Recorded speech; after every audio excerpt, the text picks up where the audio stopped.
Welcome back to my channel, and for today's video ay pupunta na naman tayo sa vet. Yes guys, dadalhin natin si Lexi kasi nagtatae siya kagabi ng dugo, as in fresh na dugo, and hindi ko alam kung bakit. Ayan, malalaman natin pagdating natin sa vet. Mag-formula milk sila. Oo, bait naman nito eh. Bait yan si Katie eh. Magaling yan eh.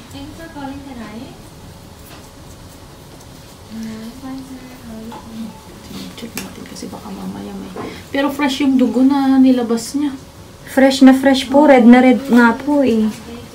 Kasi kumakain din ako. Tapos bigla na lang may may dugo po dun sa sa floor. Tapos inaamoy ni Lexo yung kapatid niya. Sabi ko, what is that? Eh, gusto niyang ilik. Sabi ko, no, mami. Tapos pagtingin ko dun sa sa kusina namin. Oo.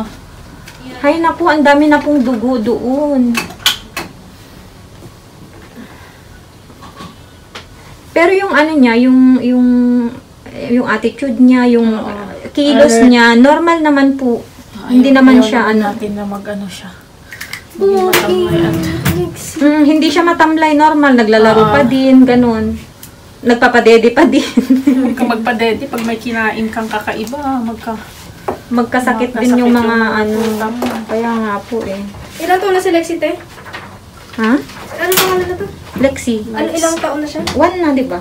1. Nung November. 1 year old na siya. 1 year old na si Lexi.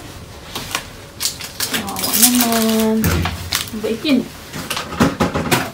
Hindi siya umiiyak. Kaya hindi mo alam kung ano yung masakit sa kanya. Yun yung nakakatakot. Tahimik lang siya. Yung isa naman, masagi mo lang yung buhok niya. Oo, yung lalaki po. Kabaliktaran nga po sila eh.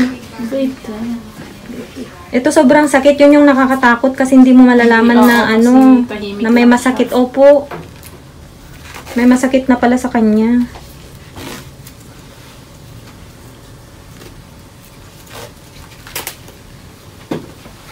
Yung puwet. Sorry ha.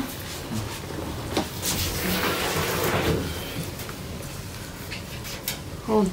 Lock the head. And then this one is quiet.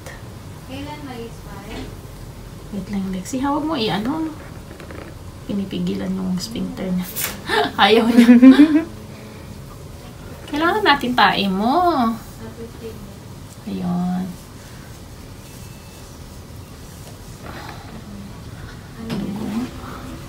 Buo-buo po, no?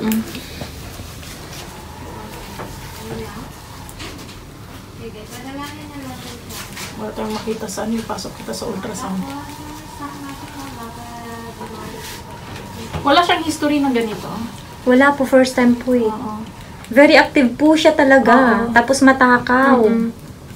Hindi rin po siya nagsusuka yung yelo, parang ganon. Unlike nung kapatid niya na pihikan sa pagkain. Kasi pag hindi po sila kumakain, nagsusuka po sila ng yelo, yung mula-mula. Kasi nagkaka-hyperacidity sila. Opo, ganon. Dalawa silang mag-ina, dalawa sila ni Katie. Pero ito hindi po, matakaw po siya talaga. Yan ang ngayon lang.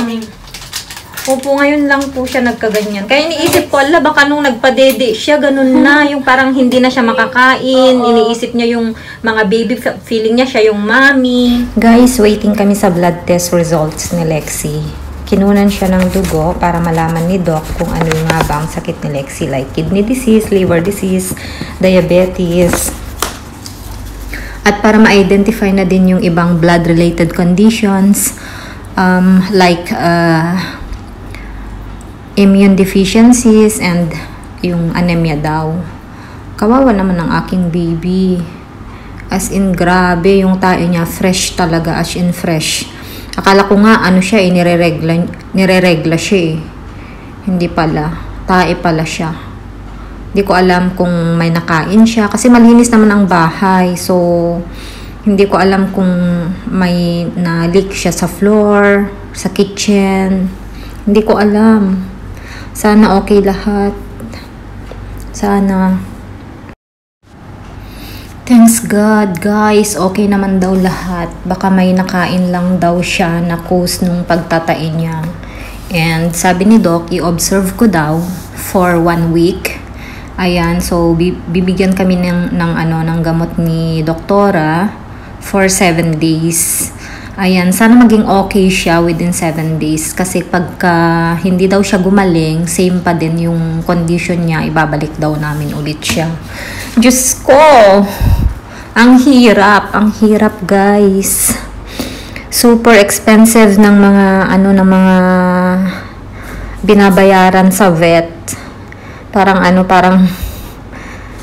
okay, forget about the expenses na. Pero parang ang hirap ng pakiramdam kapag nakikita mo yung fur babies mo malamya, yung hindi siya energetic, may sakit siya, ganun. Grabe, manlulumo ka din, yung parang feeling mo, sana ikaw na lang yung may sakit, ganun. And pinag-groom ko na din pala si Lexi kasi sobrang haba na ng hair niya. Ayan. And magsasummer na din kasi dito sa Dubai, so tama lang na itrim na yung hair niya.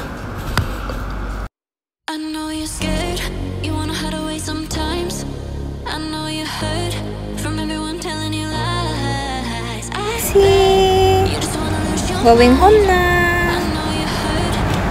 Lexu.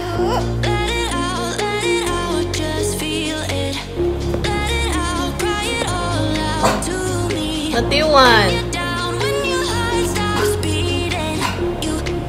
They're sleeping, mommy. They're sleeping. See, leave them, huh? You cannot feed them. You cannot feed them now because you're sick. See? Behave, huh? Behave. Behave.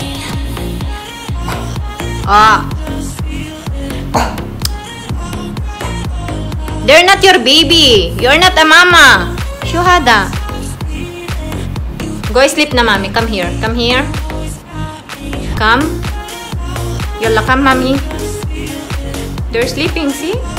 Look at them. They're sleeping. They're not hungry yet.